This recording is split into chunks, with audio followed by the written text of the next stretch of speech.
Hello everyone, कैसे हैं आप सभी। आशा करती हूँ कि आप सभी बहुत अच्छे होंगे। आज की जो हमारी क्लास है वो बहुत ही स्पेशल क्लास होने वाली है, वो भी हमारे एसएससी जीडी के अकॉर्डिंग। आज की जो क्लास है वो क्रिया से रिलेटेड है। क्रिया से रिलेटेड हमारे जो क्वेश्चंस आते हैं, बहुत ही हमें कन्फ्यूज़न रहती है कि सकर्मक क्रिया क्या है, अकर्मक क्रिया है। पूरा पेपर जो है वो सकर्मक और अकर्मक के कारण हमारा भूल भुलैया जैसा बना रहता है। तो आज की जो क्लास है हम क्रिया का वो पार्ट लेंगे जो हमारे एसएससी जीडी में काम आएगा। यकीन मानिए दोस्तों, आज के बाद, इस क्लास के बाद आपको कभी भी सकर्मक और अकर्मक क्रिया में कोई कन्फ्यूज़न नहीं होगी। आप लोगों को एक बात बता दूं, आप लोग जानते हैं कि आपका जो एसएससी जीडी का सिलेबस है उसका एक बहुत ही इंपॉर्टेंट टॉपिक है क्रिया। जब मैंने आप लोगों के साथ सिलेबस डिस्कस किया था तो आप लोगों को सिलेबस में दिया गया है सकर्मक और अकर्मक क्रिया, और साथ में आप लोगों को दी गई है पूर्वकालिक क्रिया और प्रेरणार्थक क्रिया। आज की क्लास में हम पूरा समझेंगे कि प्रेरणार्थक क्रिया क्या होती है, पूर्वकालिक क्रिया क्या होती है, और इनमें से पूर्वकालिक या प्रेरणार्थक क्रिया में से कौन सी क्रियाएं सकर्मक हैं और कौन सी क्रियाएं अकर्मक हैं। ये सब जानने के लिए आप वीडियो के अंत तक बने रहिए। चलिए देखते हैं, अपना स्टार्ट करें क्रिया। उससे पहले मैं आप लोगों से एक काम करना चाहूँगी। काम क्या करना चाहूँगी, आप लोगों को एक मेंटली प्रिपेयर करना चाहूँगी कि हम जो ये क्रिया पढ़ रहे हैं उसे हमें एग्ज़ाम में यूज़ कैसे करनी है। तो उसके लिए हमें क्या करना पड़ेगा, उसके लिए हमें एक क्वेश्चन जो है आपका एसएससी जीडी का मैंने लिया है। आप लोग जरा थोड़ा सा समय लेते हुए, आप ये सोचोगे मैम ने तो अभी पढ़ाना भी शुरू नहीं किया है और पहले ही क्वेश्चन दे दिया है। तो ये क्वेश्चन आपके काम के लिए ही है, ताकि जो मैं पढ़ाऊँ आपको ये समझ में आए। पढ़ना आसान होता है लेकिन पढ़े हुए को अप्लाई करना, इट मीन्स एप्लीकेशन, उतना ही टफ काम होता है। पढ़कर तो हर कोई जाता है लेकिन जो पढ़कर गया है उसको यूज़ करना आना हमें चाहिए। तो देखिए जरा, एक क्वेश्चन है जो कि आपके एसएससी जीडी में आया था, उसी का मैंने क्वेश्चन लिया है। क्वेश्चन ये है कि आपको 4 ऑप्शंस दिए गए हैं और आपने बताना है कि इसमें मूल क्रिया कौन सी है, प्रथम प्रेरणार्थक क्रिया कौन सी है और द्वितीय प्रेरणार्थक क्रिया कौन सी है। अभी मैंने सिलेबस डिस्कस किया कि आपकी कौन सी क्रियाएं हैं, सकर्मक, अकर्मक, प्रेरणार्थक और सहायक क्रिया। बट मैं इससे हटकर भी आपको कुछ कराऊंगी, क्योंकि जब क्वेश्चन आता है तो हमें एक कदम आगे चलना चाहिए। तो क्या आप बता सकते हो कि इसमें मूल क्रिया, प्रथम क्रिया और द्वितीय क्रिया कौन सी है। 4 ऑप्शंस दिए हैं। देखिए, पहला लिखा है बजवाना, बजना, बजाना, करना, कराना, करना, करवाना, उठना, उठाना, उठवाना, सुनना, सुनवाना और सुनाना। आसान है, कुछ भी नहीं है। बस हम अगर मुझे प्रेरणार्थक का मतलब पता हो और मुझे फर्स्ट पर्सन, सेकंड पर्सन और थर्ड पर्सन का पता हो तो मैं आसानी से इस आंसर को निकाल सकती हूँ। लेकिन मैं अभी आंसर मैं नहीं दूंगी क्योंकि मुझे तो क्रिया आती है, मुझे क्रिया आप लोगों को सिखानी है। तो जरा ध्यान से, अगर आप इसका आंसर कर पाए तो वेल एंड गुड है, और अगर आपको इसका आंसर नहीं आया तो मैं एंड में, आप यकीन मानिए, इसका आंसर आप खुद देंगे। कैसे देंगे, जब आप क्रिया की पूरी क्लास लेंगे। तो बिना समय बर्बाद करते हुए, आंसर नहीं बता रही हूँ, एंड में हम दोबारा इस क्वेश्चन को लेंगे। मैं देखती, आप देखिएगा आपको ये आंसर आया कि नहीं आया। मैं तो 1 मिनट लगाऊंगी, इसका आंसर बता दूंगी। तो चलिए देखते हैं हमें ये क्वेश्चन कैसे सॉल्व करना है। इसके लिए हमें सीखनी पड़ेगी क्रिया। क्रिया जो हमारा इंग्लिश वाला वर्ब है ना। वर्ब क्या होता है, चलना, दौड़ना, कूदना, जो भी हम जंपिंग, रनिंग वगैरह वर्ड यूज़ करते हैं, खाना, पीना, ये सारी हमारी क्या है, क्रियाएं हैं। पढ़ना भी हमारी क्रिया जो कि अभी आप कर रहे हो, लिखना भी हमारी क्रियाएं हैं। याद रखिएगा, पेपर में कोई डेफिनेशन नहीं पूछ रहा, लेकिन डेफिनेशन से रिलेटेड एक क्वेश्चन जरूर पूछ रहा है। जनरली आपसे पूछा क्रिया का मूल रूप क्या होता है। अब ये क्या है भाई, क्रिया का मूल रूप क्या होता है, तो क्रिया का मूल रूप होता है धातु। ये बात आप याद रखिएगा। मोस्टली एग्जाम्स में जनरल नॉलेज बेस्ड क्वेश्चंस भी डाल देते हैं कि क्रिया का मूल रूप क्या है, तो आप आंसर करेंगे क्रिया का मूल रूप जो होता है वो धातु होता है। अब ये धातु क्या है भाई, हमें पता होनी चाहिए धातु क्या होती है। हमने लास्ट क्लास ली थी तो उसमें हमने तत्सम और तद्भव पढ़ा था। मैंने आप लोगों को बताया था कि तत्सम संस्कृत के शब्द होते हैं और तद्भव हमारे हिंदी के शब्द होते हैं। वैसे ही वर्ब्स में, यानी कि क्रिया में भी जो शब्द हमने लिए हैं, पढ़ना, लिखना, चलना, खाना, पीना, ये संस्कृत की धातुओं से बने हैं। जैसे अगर मुझे वर्ड बनाना है पढ़ना, तो ये ऐसे ही नहीं बन गया है। ये कैसे बना है, पढ़ में ना जुड़ा, ये देख रहे हो, ये संस्कृत में लिखा हुआ है। हमें पता है कि संस्कृत के शब्दों में नीचे क्या आता है, अलंत आता है। तो पढ़ में ना जोड़ने पर क्या बन गया, पढ़ना। ऐसे ही लिख में ना जोड़ दूंगी तो बन जाएगा लिखना, चल में ना जोड़ दूंगी तो बन जाएगा चलना। तो हमें जनरल नॉलेज पता चली कि क्रिया का जो मूल रूप होता है, क्रिया का मूल रूप क्या होता है, क्रिया का मूल रूप धातु होता है। डेफिनेशंस पे टाइम वेस्ट मत करो, सिर्फ इतना पता होना चाहिए कि क्रिया है क्या। चलिए आगे बढ़ते हैं। अब क्रिया के क्लासिफिकेशन करें कि क्रिया का वर्गीकरण होता क्या है। मैंने जो यहाँ पर क्लासिफिकेशन लिया है, मैंने आपका जो है सिर्फ एसएससी जीडी को ध्यान में रखते हुए ही क्लासिफिकेशन लिया है। अगर कोई बच्चा पहले से क्रिया जानता है और वो सोचेगा क्रिया को तो अलग अलग तरीके से बांटा जा सकता है, बिल्कुल बांटा जा सकता है। वैसे कोई इसे रचना के आधार पर भी बांटता है, कर्म के आधार पर भी बांटता है, बट मैंने आपसे कहा कि ये जो स्पेशल बैच है ये एसएससी जीडी का बैच है जहाँ पर वर्गीकरण से रिलेटेड क्वेश्चन नहीं आना, लेकिन फिर भी एक मुख्य तौर पर जो क्रिया के टाइप्स होते हैं वो हमें पता होने चाहिए। तो यहाँ पर जो क्रिया को के भेद बताए हैं मैंने क्या बताए हैं, 2 क्रिया जो कि हमारे सिलेबस का पार्ट है। कौन सी क्रिया? एक अकर्मक क्रिया और एक सकर्मक क्रिया। होनी तो चाहिए थी सकर्मक और अकर्मक, बट मैंने आप लोगों को याद करने के और समझाने के पर्पज से थोड़ा सा उल्टा लिया है। पहले मैंने ली है अकर्मक क्रिया, फिर मैंने ली है सकर्मक क्रिया। ध्यान से देखिएगा, बहुत बहुत बहुत कन्फ्यूजन होती है। ऑलमोस्ट ऑल कॉम्पिटेटिव एग्जाम्स में अकर्मक और सकर्मक आती है, बट हम गलत कर जाते हैं क्योंकि डेफिनेशन करके गए हैं ना। डेफिनेशन करेंगे तो भूलेंगे ही। हम क्या करेंगे, हम एक ऐसा एग्जाम्पल याद रखेंगे, हम एक ऐसी छोटी सी बात याद रखेंगे जिससे हम कभी नहीं भूलेंगे कि अकर्मक क्या है और सकर्मक क्या है। तो ध्यान से देखिए, पहले तो कई बार क्वेश्चन में पूछा गया, बताइए कर्ता किस में इंपॉर्टेंट होता है और कर्म किस में इंपॉर्टेंट होता है। पहले तो आप इन 2 वर्ड्स को समझिए कि कर्ता किस में इंपॉर्टेंट है और कर्म। कर्ता होता है करने वाला और कर्म होता है काम, यानी कि काम को करने वाला कर्ता और कर्ता करता है काम, यानी कि 2 है हमारे पास, एक कर्ता है और एक हमारे पास कर्म है। अब अकर्मक और सकर्मक में कौन कर्ता है और कौन कर्म है, हम इसी के खेल को समझेंगे। तो सबसे पहले हम लेते हैं अकर्मक क्रिया। जिन क्रियाओं के कार्य का फल कर्ता में ही रहता है, बस इतना सा याद रखना है कि जहां पर अकर्मक है वहां पर कौन है, कर्ता है। कर्ता मतलब काम को करने वाला।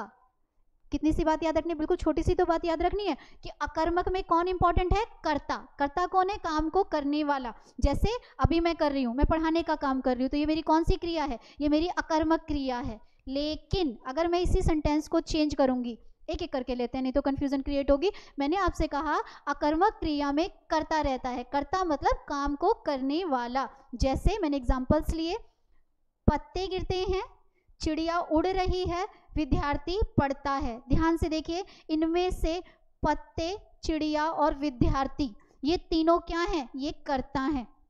ये कौन है, इस सेंटेंस में कौन इंपॉर्टेंट है, ये तीनों इंपॉर्टेंट है। पत्ते, चिड़िया और विद्यार्थी ये तीनों कर्ता हैं। क्रिया कौन सी है, गिरते से बना गिरना, उड़ने से बना उड़ना और पढ़ने से बना पढ़ता या पढ़ना हमारा। तो हम कह सकते हैं कि यहाँ पे कितनी क्रियाएं हैं, यहाँ पर 3 क्रियाएं हैं। लेकिन जो काम हो रहा है वो किससे संबंधित है, वो कर्ता में ही है। इसका असर किसी दूसरे पर नहीं हो रहा, इसका असर दूसरे पर नहीं हो रहा। तो हम कह सकते हैं कि जिन क्रियाओं के कार्य का फल कर्ता में ही रहता है, कर्ता मतलब करने वाले में ही रहता है, तो वो क्रिया हमारी क्या कहलाती है, कर्ता क्रिया नहीं कहलाती है, नाम मत रखो उसका। वो हमारी क्रिया अकर्मक क्रिया कहलाती है। अगर पत्ते गिर रहे हैं तो इनका असर पत्तों पर ही हो रहा है, चिड़िया उड़ रही है तो उड़ना चिड़िया तक ही सीमित है, विद्यार्थी पढ़ता है तो पढ़ना विद्यार्थी तक ही सीमित है। इनका असर जो है किसी दूसरे पर नहीं हो रहा। चलिए अब दूसरा ले लेते हैं, बात करते हैं सकर्मक क्रिया की। सकर्मक क्रिया जिन क्रियाओं के कार्य का फल कर्ता को छोड़कर कर्म पर पड़ता है, यानी कि सकर्मक में मुझे क्या याद रखना है, मुझे सकर्मक में कर्म याद रखना है। कर्म का मतलब काम, यानी कि जो काम हो रहा है वो ज़्यादा इम्पॉर्टेंट है। इसमें जहाँ करने वाला इम्पॉर्टेंट था वहीं यहाँ पर काम जो है वो क्या है, ज़्यादा इम्पॉर्टेंट है। एग्जाम्पल्स को चेंज कर दे जरा, हमें समझ में आएगा। यहाँ मैंने कहा पत्ते गिरते हैं, यहाँ मैंने कहा पत्ते पेड़ से गिरते हैं। यहाँ मैंने कहा चिड़िया उड़ रही है, यहाँ मैंने कहा चिड़िया आकाश में उड़ रही है। यहाँ मैंने कहा विद्यार्थी पढ़ता है और मैं यहाँ कह रही हूँ अध्यापक ने विद्यार्थी को पढ़ाया। दोनों में फर्क है, ध्यान से देखिएगा। कर्ता में सिर्फ करने वाले पर ही फर्क पड़ रहा था, यानी कि जो काम कर रहा था वो काम उस तक ही सीमित था। लेकिन जब कर्म की बात आई तो यहाँ पर पत्ते, चिड़िया और अध्यापक ये तीनों कर्ता हैं, पर इनका इतना इफेक्ट नहीं है जितना का किसका है। देखिए मैंने कहा यहाँ पे गिरना, उड़ना और पढ़ना ये हमारी क्रियाएं हैं और इनका असर गिरने पर पेड़ पे हो रहा है, इसका आकाश पर हो रहा है और इनका असर जो है विद्यार्थी पर हो रहा है, यानी कि कर्ता को छोड़कर किसी और पर पड़ रहा है। यानी कि जिन क्रियाओं के कार्य का फल कर्ता को छोड़कर कर्म पर पड़ता है, यानी कि यहाँ पर पत्ते इंपॉर्टेंट नहीं है, क्या काम इंपॉर्टेंट है? गिरना। यहाँ चिड़िया इंपॉर्टेंट नहीं है, यहाँ इंपॉर्टेंट काम क्या है? आकाश में उड़ना। अध्यापक ने विद्यार्थी को पढ़ाया, अध्यापक इंपॉर्टेंट नहीं है, विद्यार्थी करता है, ठीक है, सॉरी अध्यापक करता है, लेकिन उसका असर किस पे हो रहा है? विद्यार्थी पर हो रहा है। तो हमारी डेफिनेशन बिल्कुल फिट बैठती है कि जिन क्रियाओं के कार्य का फल कर्ता को छोड़कर कर्म में रहता है वो क्या कहलाती है? सकर्मक।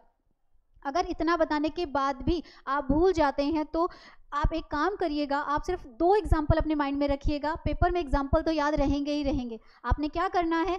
पत्ते गिरते हैं तो वो मेरी अकर्मक क्रिया है, पत्ते पेड़ से गिरते हैं तो वो मेरी सकर्मक क्रिया है, चिड़िया उड़ रही है वो मेरी अकर्मक क्रिया है, चिड़िया आकाश में उड़ रही है वो मेरी सकर्मक क्रिया है। चलिए मुख्य तौर पर तो देख ली, कुछ एग्जाम्पल्स लें। जैसे हम वर्ड लेते हैं लिखना, अगर मैं बोलूँ लिखना से अगर मैं कह रही हूँ लिखना, या मैं ले लेती हूँ पढ़ना, या मैंने वर्ड ले लिया चलना, कोई भी ले लीजिए एग्जाम्पल में, मैंने लिया लिखना, पढ़ना और चलना। ये तो राम लिखता है, राम में ही है, क्या बन जाएगी मेरी? अकर्मक क्रिया। राम ने लिखवाया, लिखना से बना लिखवाया, तो हमारा इसमें क्या इंपॉर्टेंट जाएगा? कर्म। मैंने दूसरा वर्ड लिया पढ़ना, राम पढ़ता है, राम ने पाठ को पढ़वाया, दोनों में फर्क है। यानी कि चलना, राम चलता है, राम ने सोहन को चलवाया। तो जहाँ पर हमारे चलना, दौड़ना, कूदना आ जाएगा, सिंपल सी जो क्रियाएं आ जाएंगी, ये सारी क्रियाएं हमारी प्रथम क्रिया कहलाती हैं। पीछे वाले क्वेश्चन को जरा याद रखिएगा, वहाँ काम आएगी बात। यानी कि जो लिखना, पढ़ना और चलना है ये मेरी प्रथम क्रियाएं हैं। आप अभी पढ़ रहे हो, ये आपकी प्रथम क्रिया है, ठीक है। तो प्रथम क्रिया पता चल गई। हमें आंसर ढूंढना है प्रेरणार्थक क्रिया का, जो भी मैंने स्टार्टिंग में आप लोगों से पूछा उसके लिए मैंने आपको एक चीज़ बता दी है। एक तो मैंने आप लोगों को बता दिया कि अकर्मक क्रिया में कर्ता इंपॉर्टेंट होता है और सकर्मक क्रिया में कर्म इंपॉर्टेंट होता है। साथ ही यहाँ पर हमारी प्रथम क्रियाएँ आती हैं, प्रथम क्रियाएँ जो काम फर्स्ट उसमें हो रहा है, जैसे लिखना, चलना, दौड़ना, ये हमारी क्या है? प्रथम क्रियाएँ हैं। आई थिंक आप लोगों को समझ में आया होगा कि अकर्मक और सकर्मक क्रियाएं क्या होती हैं।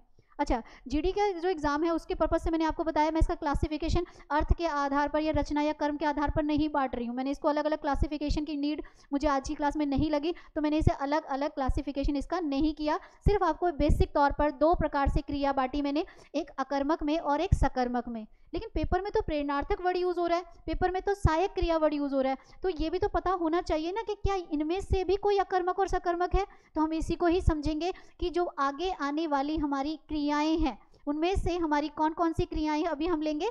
एक उसमें से हम लेंगे जो कि हमारे पेपर का भी पार्ट है, एक हम लेंगे प्रेरणार्थक क्रिया, नंबर 2 इसमें हम एक लेंगे सहायक क्रिया, थर्ड नंबर पर हम इसमें लेंगे मोस्ट इंपॉर्टेंट पूर्वकालिक क्रिया, और फोर्थ नंबर पर हम इसमें लेंगे नाम धातु क्रिया, और जरूरत पड़ी तो कुछ और भी ऐड करेंगे। इसमें हम क्या लेंगे? नाम धातु क्रिया। यकीन मानिए दोस्तों, आप सिर्फ अकर्मक और सकर्मक का ही डिफाइन नहीं कर पाएंगे, उसे ही नहीं समझ पाएंगे, बल्कि आप इन चारों को भी बता पाएंगे कि इन चारों में से कौन सी क्रियाएं अकर्मक हैं और कौन सी क्रियाएं इनमें से सकर्मक हैं। बट इतना याद रखिएगा, एग्जाम्पल वाला, लिखना से बना लिखवाना या लिखवाना, पढ़ने से बना पढ़वाना, दौड़ने से बना दौड़ाना, गाने से बना गवाना। तो यहाँ पर क्या है? फर्स्ट क्रिया मेरी क्या है? जब मैं ये वर्ड यूज़ कर रही हूँ लिखना, पढ़ना और चलना, तो ये मेरी बन जाती है प्रथम मूल क्रिया बन जाती है। चलिए अब सेकंड के लिए चलते हैं, फिर थर्ड के लिए चलेंगे। तो अकर्मक और सकर्मक हमने समझ लिया। अब हम लेते हैं अन्य प्रकार की क्रिया। अन्य प्रकार की क्रिया मतलब पेपर में यहाँ से तो पढ़कर जा रहे हैं अकर्मक और सकर्मक, पेपर में लिखा हुआ मिल रहा है प्रेरणार्थक। अब ये प्रेरणार्थक क्या होता है भाई?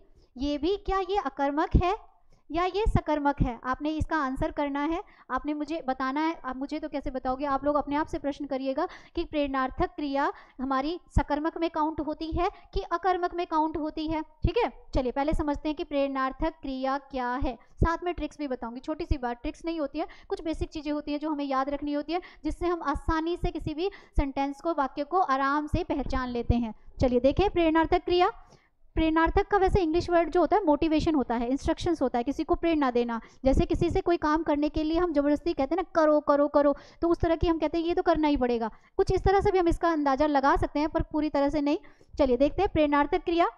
जब क्रिया का कर्ता अपने मार्गदर्शन, अभी मैंने आपको बोला इंस्ट्रक्शंस होती है, मार्गदर्शन, से कार्य किसी और से करवाता है, यानी कि अपना काम खुद ना करके किसी और से करवाता है। कितनी सी छोटी सी बात याद रखनी है कि प्रेरणार्थक क्रिया कौन सी है, जिसमें क्रिया का कर्ता कोई काम खुद नहीं करके किसी और से करवाता है। तो उस क्रिया को हम क्या कहते हैं? उस क्रिया को हम कहते हैं प्रेरणार्थक क्रिया। तो इससे पहले दो एग्जाम्पल्स ले लें। दो एग्जाम्पल्स में क्या लेंगे? किसान ने मजदूरों से खेत कटवाया। दूसरा ले लीजिए, पिताजी ने मोहन से पत्र लिखवाया। पिताजी ने मोहन से पत्र लिखवाया। या हम ले सकते हैं, अध्यापक ने विद्यार्थी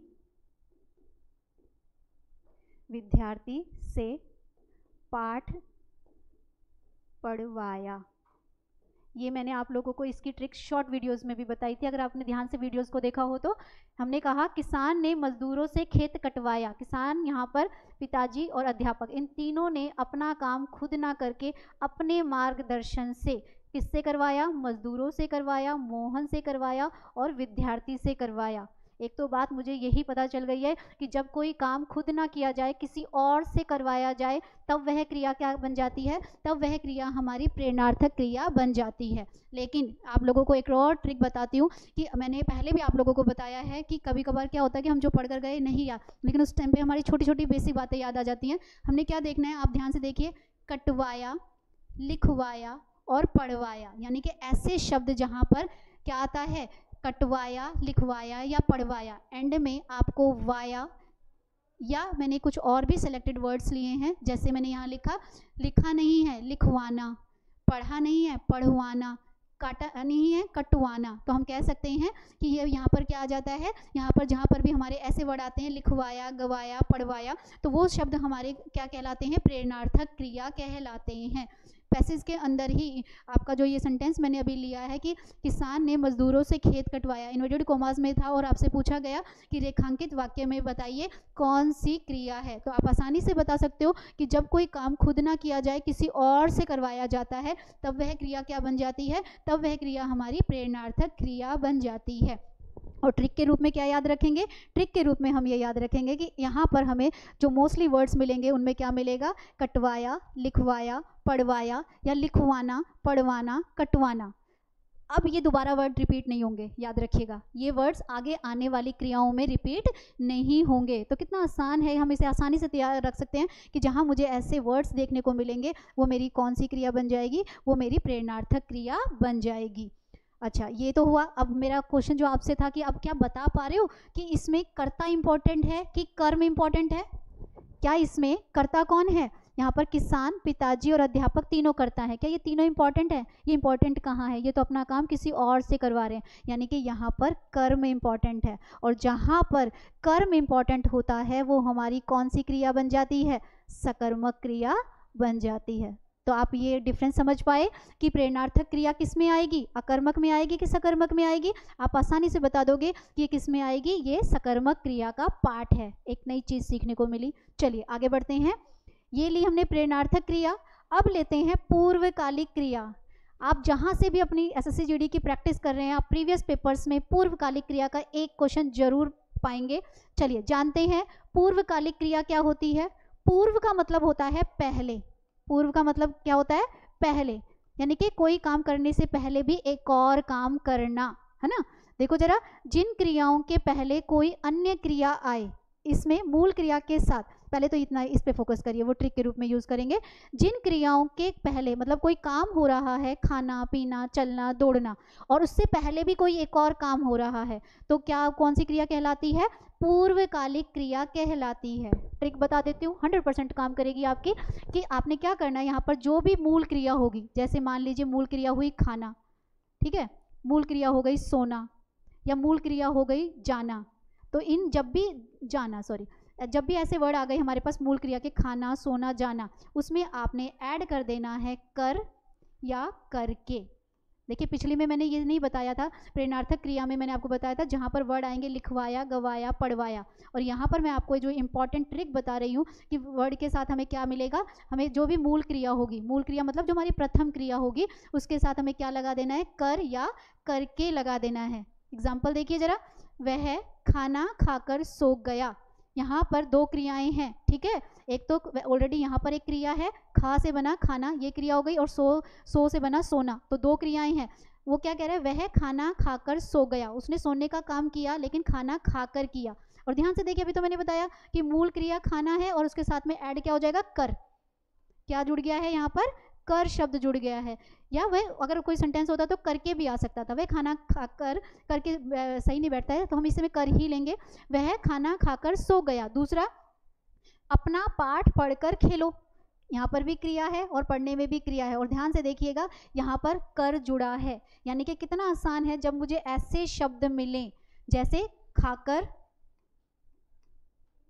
जाकर या सोकर, तो हम कह सकते हैं कि आसानी से बता सकते हैं कि ये सारी की सारी क्रियाएं क्या हैं हमारी, ये सारी की सारी क्रियाएं हमारी क्या हैं, पूर्वकालिक क्रिया। पूर्वकालिक क्रिया मतलब कोई काम करने से पहले एक और काम करना, और करने में कर आता है, करने में क्या आता है, कर। ये तो याद रखने वाली चीज़ क्या है, हमें ये याद रखना है कि जब मुझे सेंटेंस में कर या करके दिखे तो नो डाउट वो मेरी कौन सी क्रिया है, मेरी पूर्वकालिक क्रिया है। क्या प्रेरणार्थक में मैंने कर कहीं किया, किसान खेतों को काट कर नहीं, मैंने वहाँ कहा किसान ने मजदूरों से खेत कटवाया। आप ध्यान से देखेंगे अगर पिछले जो एग्जाम्पल्स हमने लिए तो उसमें कर या करके शब्द नहीं आया।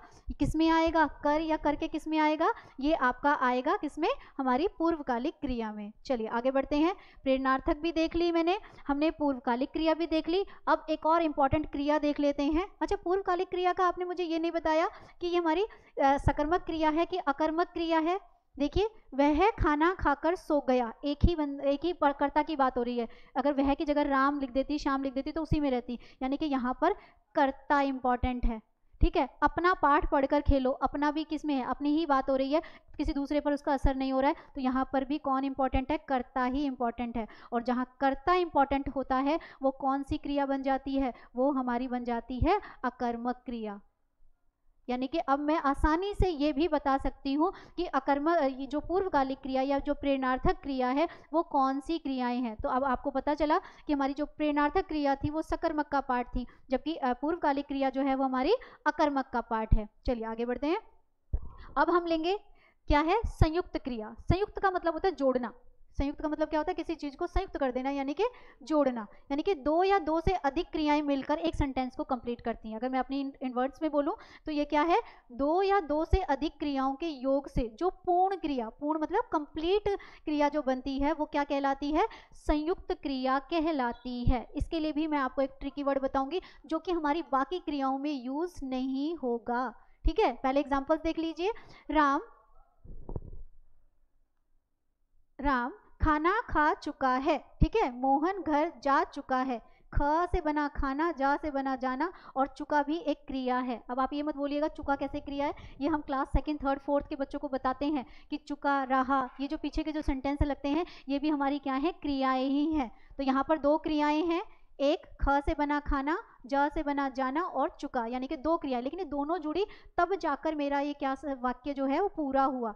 दोबारा देखिए, पहला वाला वाक्य है राम खाना खा चुका है, चुका भी एक क्रिया है और खाना भी एक क्रिया है। दूसरा, मोहन घर जा चुका है, तो जा से बना जाना भी क्रिया है और चुका तो ऑलरेडी क्रिया है। ये सहायक क्रियाएं होती हैं। आप थोड़ा अपने प्रीवियस स्कूल की नॉलेज याद करिएगा, टीचर्स ने हमें बताया करती थी कि रहा है, रही है, जा रही है, ये भी हमारी क्रियाएं होती हैं। तो और ट्रिकी वर्ड क्या याद रखना है, क्या मैंने प्रेरणार्थक में या पूर्वकालिक क्रिया में ये चुका वर्ड यूज किया। आप देखेंगे जब भी मोस्टली सेंटेंस जब यूज होता है तो ये आपको वहां देखने को मिलेगा।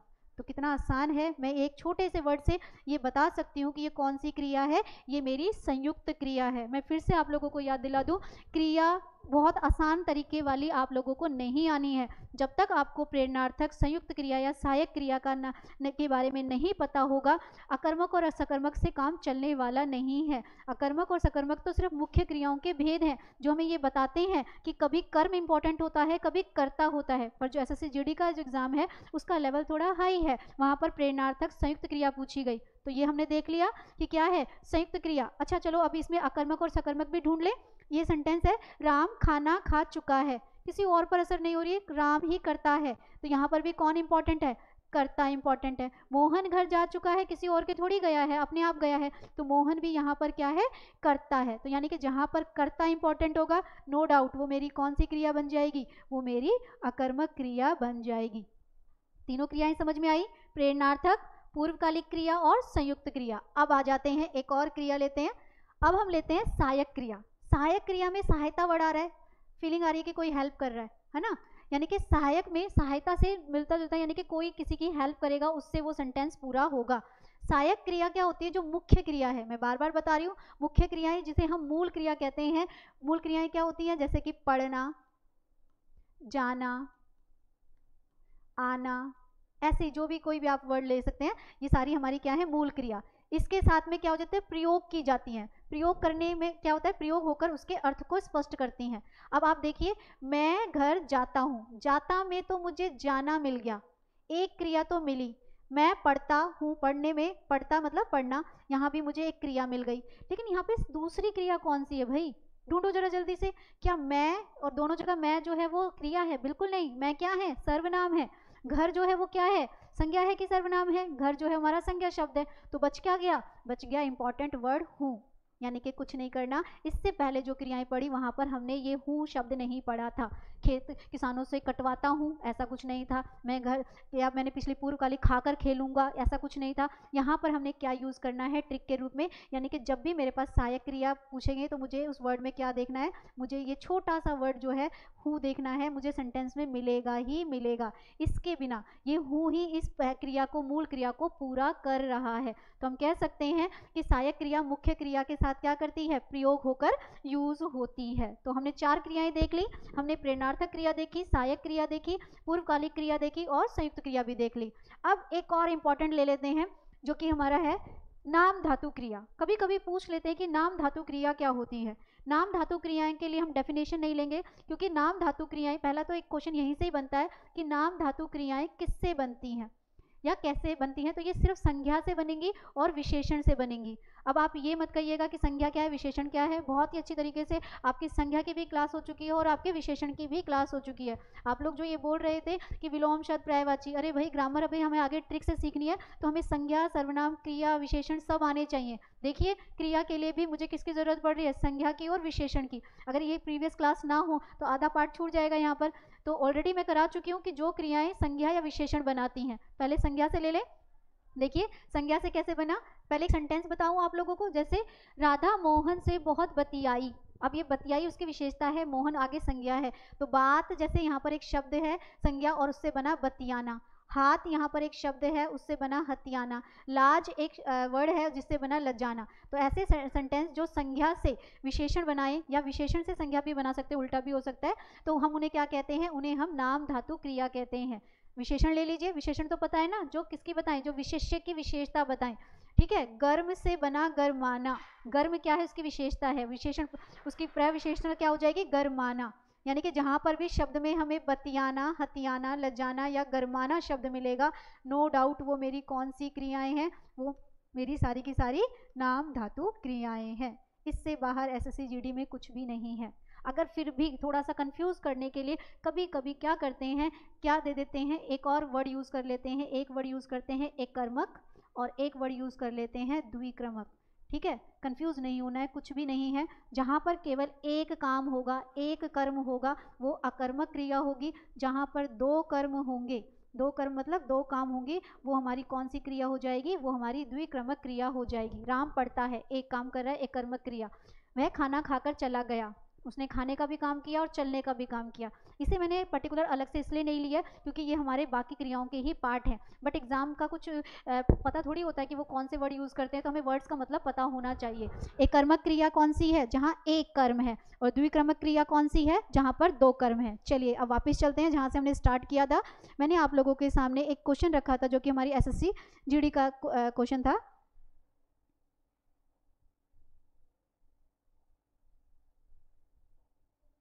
चलिए अब आंसर करिए जरा। अब आपको प्रेरणार्थक क्रिया का मतलब पता है, जब कोई काम खुद ना किया जाए, किसी मार्गदर्शन से किया जाए। मार्गदर्शन मतलब अब कोई काम खुद ना करके किसी और से करवाया जाए, तो वो क्या है, वो हमारी प्रेरणार्थक क्रिया है। मूल क्रिया क्या होती है, अभी मैंने बताया था, जो पहली क्रिया है, जैसे कि चलना, दौड़ना, इससे चलने से चलाना बोल सकती हूँ। दूसरी, अगर मैं किसी खुद चल रही हूँ तो मैं बोलूँगी चलना, किसी को चलाना सीख रही हूँ, बच्चे छोटे बच्चे को तो मेरी द्वितीय क्रिया, और मैं किसी और से कह रही हूँ कि इसको चलवाओ, तो ये मेरी तीसरी क्रिया। आसानी से पहचानेंगे। देखिए जरा, मैंने कहा पहले अगर आपको ये चीज़ पता है तो इसी से आंसर निकल गया, टाइम वेस्ट नहीं होगा। मैंने आपसे क्या कहा था कि मूल क्रिया होती है चलना दौड़ना, है ना, तो ये बजवाना तो नहीं है, कराना भी नहीं है, बच गई दो। अब मेरे पास बची है सी एंड डी, यानी कि ये भी मेरी मूल क्रिया है, ये भी मेरी मूल क्रिया है, दोनों ही ठीक है। दूसरा मुझे क्या देखना पड़ेगा, मैंने आपसे बोला कि कोई काम कर रही हूँ, जैसे मैं चल रही हूँ तो मैं बोलूँगी चलना, किसी और को चला रही हूँ तो चलाना, और किसी और तीसरे को चलाना है तो मैं कहूँगी चलवाना, है ना, तो वो थर्ड उसमें चली गई, यानी कि सेकंड दूसरे में क्या आ जाएगा, उठाना, और तीसरे में क्या आ जाएगा, उठवाना। जबकि यहाँ पर ये अपोजिट है, पहले आनी थी सुनना और फिर आना था सुनवाना। तो करेक्ट आंसर इज सी। आसानी से बता दोगे, बस इतना पता होना चाहिए, शब्दों का खेल है। मूल क्रिया हमारी चलना दौड़ना कूदना। प्रेरणार्थक क्रिया जब कोई काम खुद नहीं किया जाता, किसी और से करवाया जाता है।